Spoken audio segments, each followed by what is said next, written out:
Hola chicos, ¿qué tal? Muy buenas tardes. Hoy día vamos a revisar la clase número 1 del módulo 6 de biología. Esta clase está relacionada a la evolución y a la biodiversidad. Vamos a comenzar a trabajar sobre la priorización curricular. Estamos en la unidad número 3, bases fundamentales de la variación orgánica. Bien, veamos un poquito el objetivo del aprendizaje. Hoy día vamos a comprender evidencias que apoyan que la biodiversidad es producto de la evolución. También vamos a explicar las principales teorías acerca del origen de la vida. Bien, veamos. Comencemos a recordar qué cosa es la biodiversidad, contenido que vimos en primero medio. La biodiversidad está relacionada también a la diversidad biológica. Se refiere a la extensa variedad de seres vivos existentes en el planeta. Es también un sistema dinámico que está en evolución constante. Tiene que ver con el número de las especies presentes en una zona geográfica y en la actualidad este concepto se ve como medio ambiguo porque abarca mucho más cosas como la diversidad genética, la diversidad de especies y la diversidad del ecosistema. El ecosistema es súper importante para que empecemos a hablar sobre la evolución, ¿bien? Veamos la biodiversidad.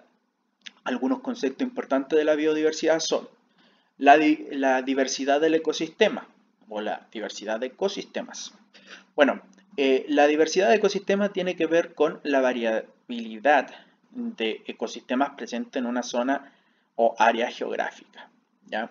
Se pueden existir diferentes tipos de ecosistemas. Ecosistema húmedo, ecosistema ¿verdad? De tipo selvático, acuático, diferentes tipos. ¿Bien? La diversidad de especies es la cantidad de especies que vive en esa zona geográfica. ¿Bien? Y también la diversidad genética, que tiene que ver con la variabilidad genética presente en una especie. ¿Qué tanta especie, verdad, genéticamente involucrada están habitando esta área o esta biodiversidad? Bien. Vamos, el origen de la vida, cuando comenzó a regirse principalmente las teorías sobre cómo los seres vivos viven, ¿cierto? Hubieron diferentes corrientes científicas. La primera está relacionada al fijismo, que era una corriente que planteaba que todos los seres vivos no cambiaban y se mantenían iguales siempre. El fijismo cayó rotundamente al suelo con la evidencia de fósiles. ¿Bien? O sea, nosotros podemos tomar un fósil y podemos decir que es un pariente cercano del hipopótamo, por ejemplo. ¿Bien? Entonces, a partir de que podemos decir que una especie evoluciona, cambia su morfología en continuo en relación al tiempo, ¿cierto? Podemos decir que el fijismo no es una corriente o una teoría que se pueda decir si está en lo correcto. ¿Bien? Luego vino la corriente científica relacionada al transformismo. Decía que las especies, los organismos vivos, evolucionaban de inferior a superior y aquellos que no evolucionaban simplemente se extinguían. ¿Bien? Lo llamaban como, lo llamaban como un fracaso en el transformismo. ¿Bien? Aquellas especies que no podían evolucionar simplemente se extinguían. No planeaba las relaciones entre la evolución y las diferentes especies. ¿Bien? El transformismo no planeaba eso. Hoy día, nuestra corriente más importante acerca del origen de la vida es la evolución, o también llamada evolucionismo. Bueno, el evolucionismo dice que todas las especies van a cambiar a lo largo del tiempo y que otras se van a quedar, ¿verdad? Ahí y no van a evolucionar. Esas, por lo general, mueren. ¿Bien? Veamos, también vamos a hablar de una teoría que se llama la teoría de generación espontánea o la abiogénesis.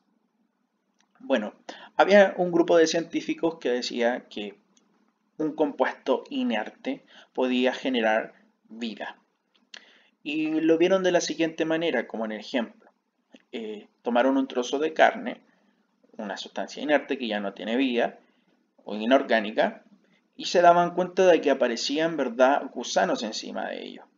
Por lo tanto, decían que cualquier sustancia o organismo vivo podía venir de una sustancia inorgánica. Luego el señor Pasteur, con este mismo experimento, se dio cuenta de que encima de la carne comenzaba a existir vida porque seres vivos, moscas, depositaban su huevo ahí. Por lo tanto, también hablaron de que la materia orgánica genera otra materia orgánica. O sea, todo lo vivo va a generar algo vivo. También se hablaba de la panspermia, que tiene que ver con el origen de la vida en base a origen extraterrestre. ¿Bien? No un extraterrestre así como el que ustedes ven acá en la imagen, sino más bien que cuando la vida en la Tierra era prematura, se dice que un meteorito, ¿verdad?, cayó en la Tierra y empezó el origen de la vida. En este meteorito venía vida extraterrestre. Como lo acabo de decir, no como extraterrestre con forma de cuerpo humano, sino más bien vida unicelular, bacterias, virus, que pudieron dar origen a todo lo que hoy día conocemos. ¿Bien? Bueno, ¿qué es para ti la evolución? ¿La evolución tendrá que ver con el ecosistema o la biodiversidad? ¿Se relaciona? Bueno, acá podemos ver, por ejemplo, que el pariente más cercano del dinosaurio es la gallina en el tiempo actual. ¿Por qué el dinosaurio se tuvo que extinguir y tuvo que evolucionar hasta la gallina? ¿Bien?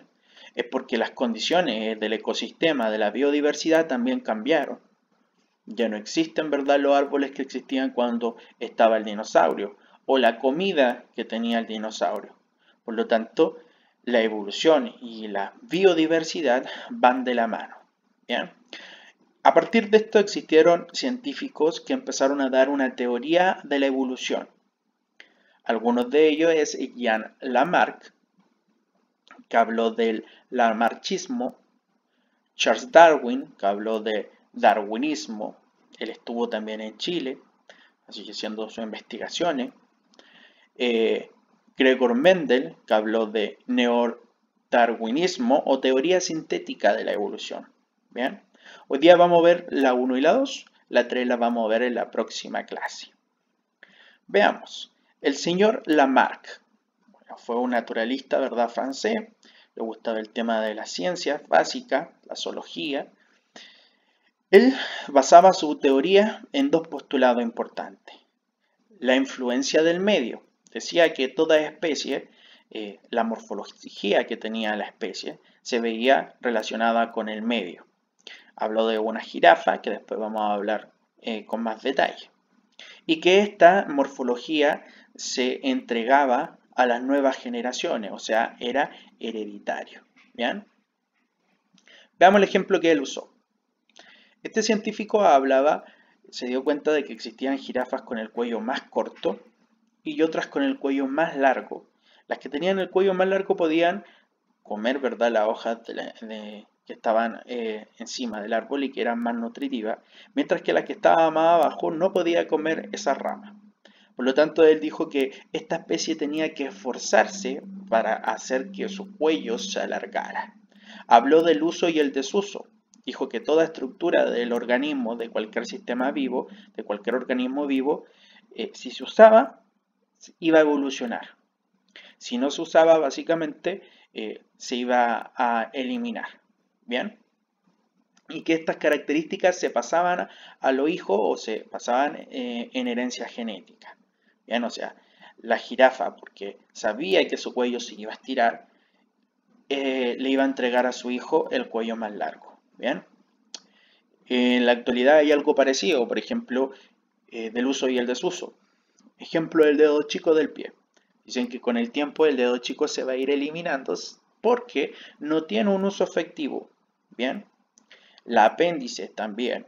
Muchos humanos ya tienen el apéndice cada vez más pequeñita porque no se utiliza.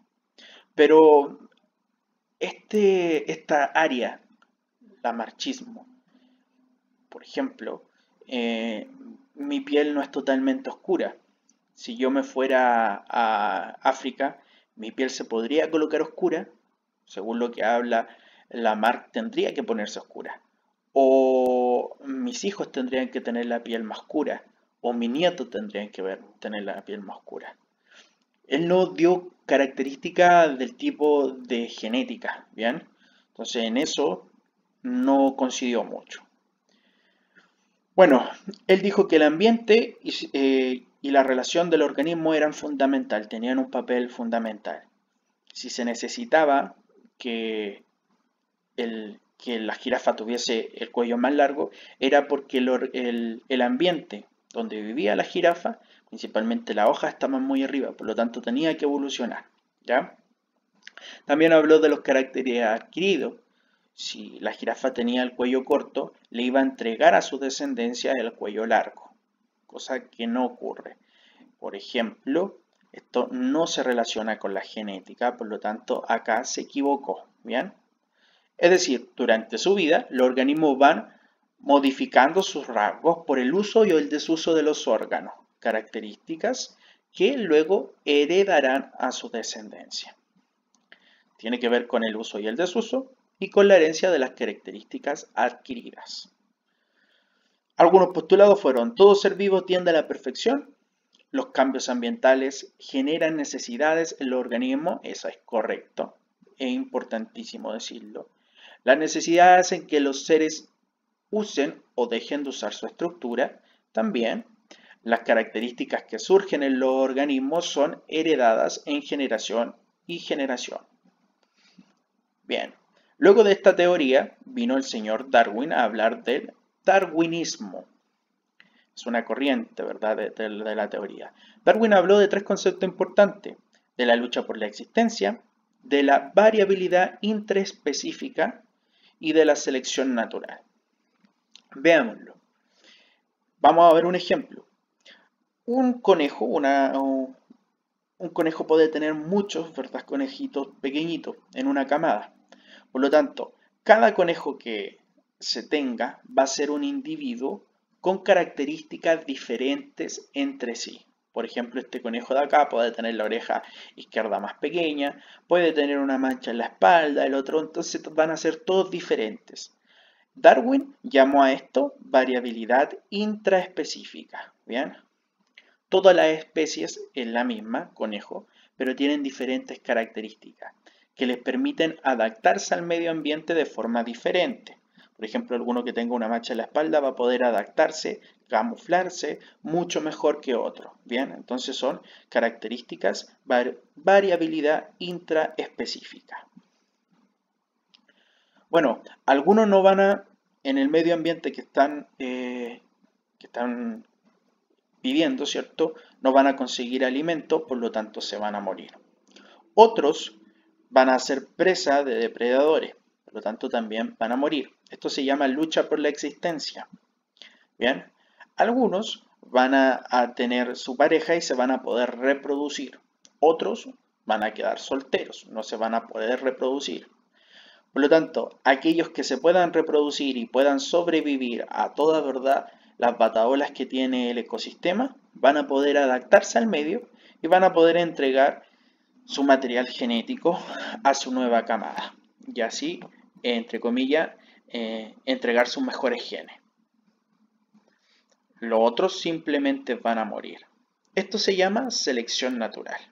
Bien, la selección natural, por ejemplo, ahora un tema bien hablado en televisión fue Italia, donde trabajó con esto el coronavirus, la selección natural. Ellos dijeron que no iban a hacer cuarentena ni iban a hacer nada, ya que básicamente las personas que atacaban al coronavirus iban a morir, como en el caso del conejo.